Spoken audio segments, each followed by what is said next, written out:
or sealants on your teeth or on your child's teeth, you can absolutely still go through the remineralizing process and work to remineralize those teeth and not have to worry about those dental treatments failing at all.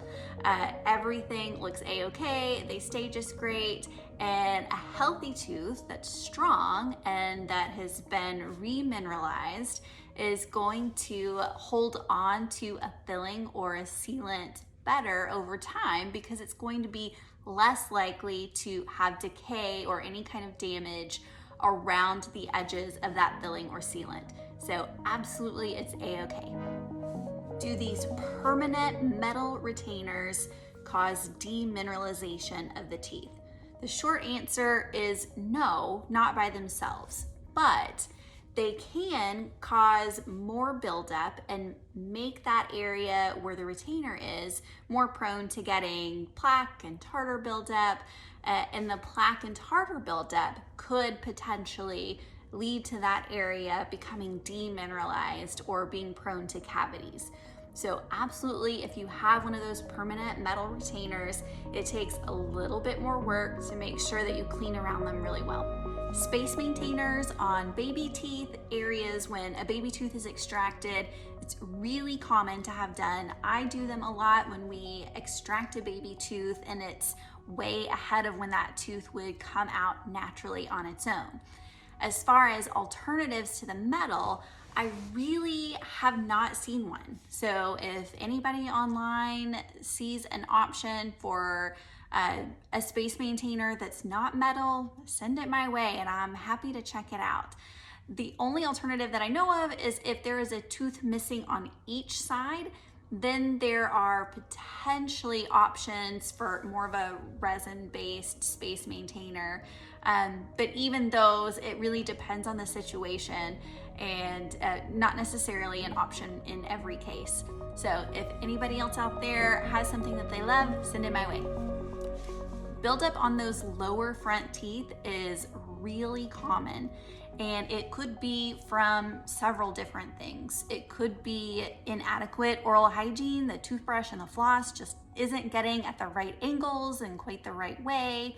It could be mouth breathing, sleeping with their mouth open at night, or it could simply be the mineral makeup of the saliva, or a combination of all of the above. And the kicker is these things could be different in all of your children. So just because one has saliva that's one way doesn't mean that all of your children would.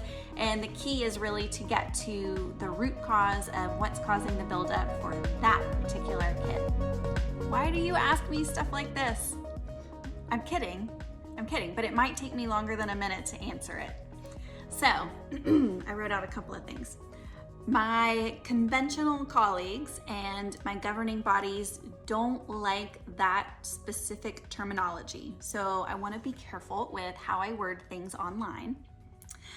Patients can absolutely have atraumatic bone cysts and traumatic bone cysts, and these areas where the bone doesn't heal properly after an extraction.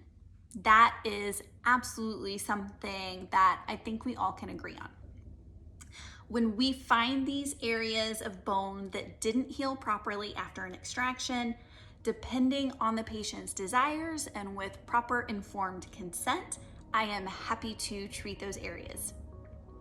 I also have met Dr. Nunnally, and I know he's helped a ton of people and is just really the nicest guy. So I'm not sure if that's what you were looking for, but that's my answer, and you're welcome to reach out more if you have more specific questions. Another question about permanent metal retainers. So do I love that they're made of metal? No, I really don't love that they're made of metal, but do I see any negative impacts to oral health? I don't see any negative impacts to oral health unless the patient has like a mild allergy to the material or it causes a little bit of inflammation in the gum tissue. So I don't see any ill effects there.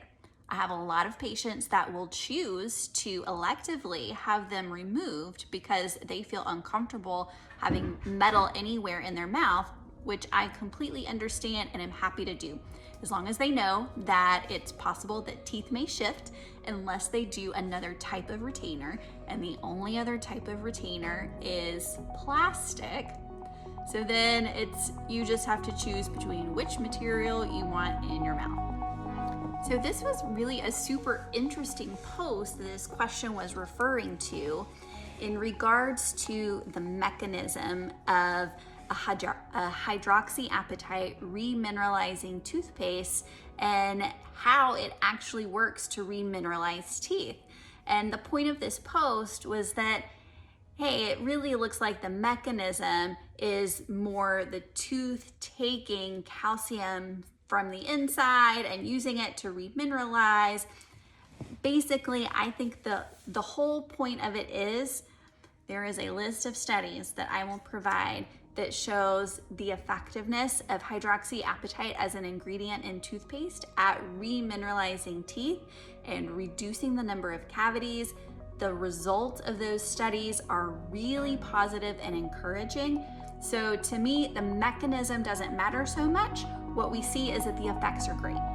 Yes, definitely a fan of red light therapy, of infrared, of all of those things. Super easy, simple to do, no downside, evidence of plenty of upside. So yeah, I'm a fan. You guys are asking me all the controversial stuff this time around. Are root canals bad? Should you get rid of your root canals and go toothless? Well, that is a very nuanced question that I definitely cannot answer in 1 minute. What I can say is that there is plenty of evidence in peer-reviewed research that says wholeheartedly infections in the mouth are bad. So anytime we have infection in the mouth, we want to do what we can do to eliminate, to mitigate that infection.